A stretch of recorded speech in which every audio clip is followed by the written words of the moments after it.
Bismillahirrahmanirrahim. Mudah-mudahan orangnya bertanya bukan untuk menjebak atau untuk mencari-cari kesalahan.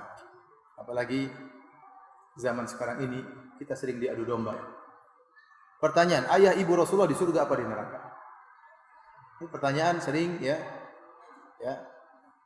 ditanyakan ya. Kalau orang mencari-cari kesalahan bisa menimbulkan adu domba.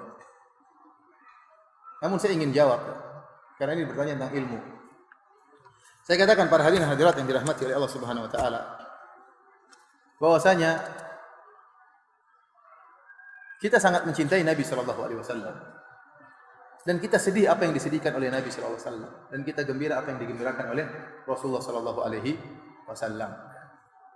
Rasulullah SAW sedih tatkala dia minta izin agar memohon ampun bagi ibunya.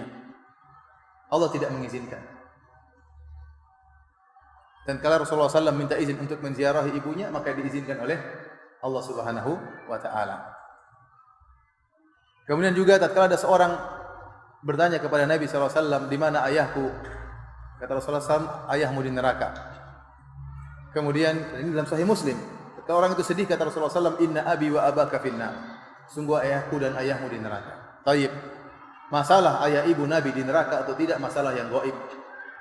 Maka tidak boleh kita mengucapkan tentang masalah ini kecuali dengan dalil, bukan pakai perasaan. Dan Rasulullah SAW telah jelaskan dalam Sahih Muslim bahwasanya ayahnya di neraka jahanam dan ibunya tidak diizinkan agar dia mohon ampun buat ibunya. Apakah kita berani melanggar perkataan Nabi SAW? Saya katakan memang ada sebagian ulama yang berusaha mentakwil hadis ini.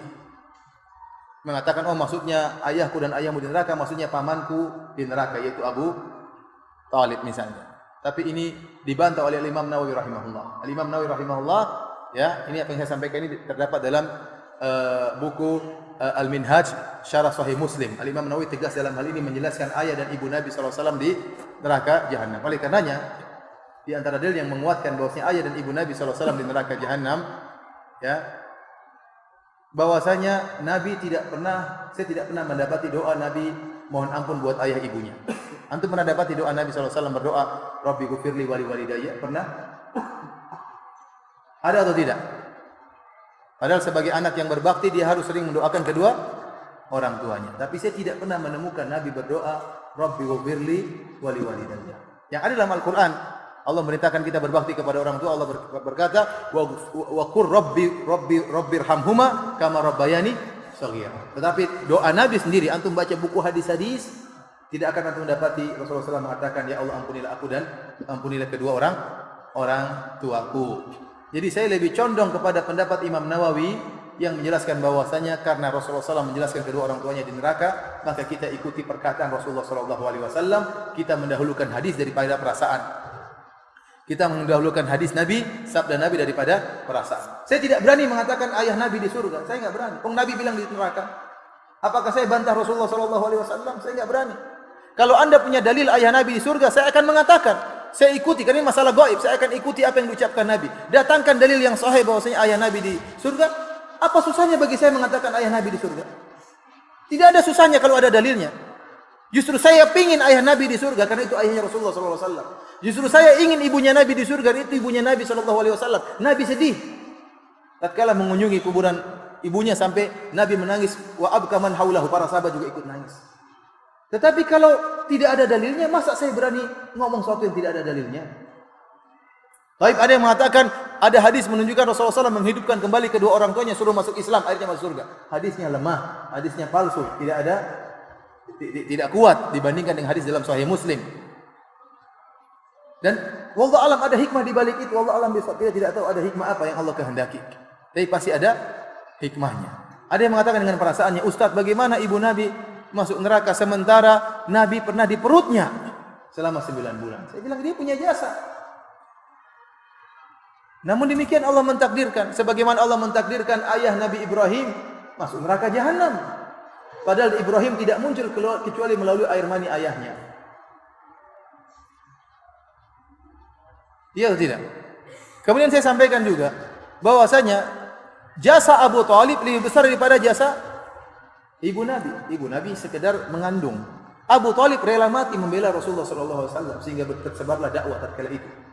Namun tetap juga dia dalam neraka jahanam. Ada yang mengatakan, "Ustaz, bagaimana Anda memvonis Abu Bakar, ayah Nabi dan ibu Nabi di neraka?" Bukan saya yang vonis. Saya enggak berani vonis. Saya pingin ayahnya Nabi masuk surga, saya pingin. Saya pingin ibunya Nabi masuk surga. Tapi Rasulullah yang mengatakan demikian. Rasulullah SAW yang mengatakan demikian. Ada yang mengatakan dengan perkataan-perkataan demikian, namun saya katakan kita mendahulukan perkataan Rasulullah sallallahu alaihi wasallam. Kita mendahulukan perkataan Nabi sallallahu alaihi wasallam.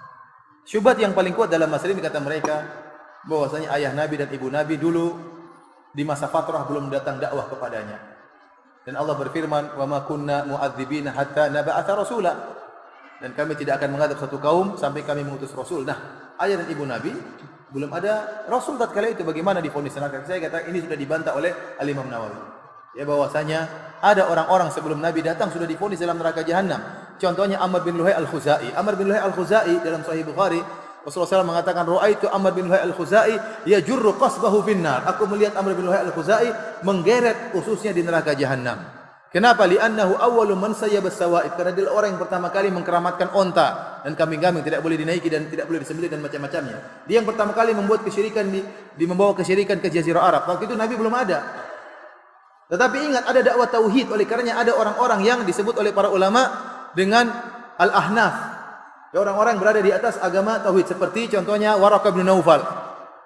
Dia sudah di atas tauhid, dia Nasrani tapi dia tidak berbuat kesyirikan. Dan ada beberapa orang disebutkan dalam sirah Nabi sallallahu alaihi wasallam. Jadi sisa ajaran Ibrahim masih ada. Dan Al-Imam Nawawi rahimahullah menjelaskan bahwa ini menunjukkan bahwasanya dakwah tauhid sudah sampai kepada kedua orang tua Nabi, namun mereka berdua tetap di atas kesyirikan. Buktinya Rasulullah SAW vonis mereka berdua di neraka jahanam. Wallahu a'lam bishawab. Ini ilmu yang saya sampaikan, yang saya pahami. Nah, kalau ada orang mengatakan ada pendapat yang lain, silakan ada pendapat yang lain, ya.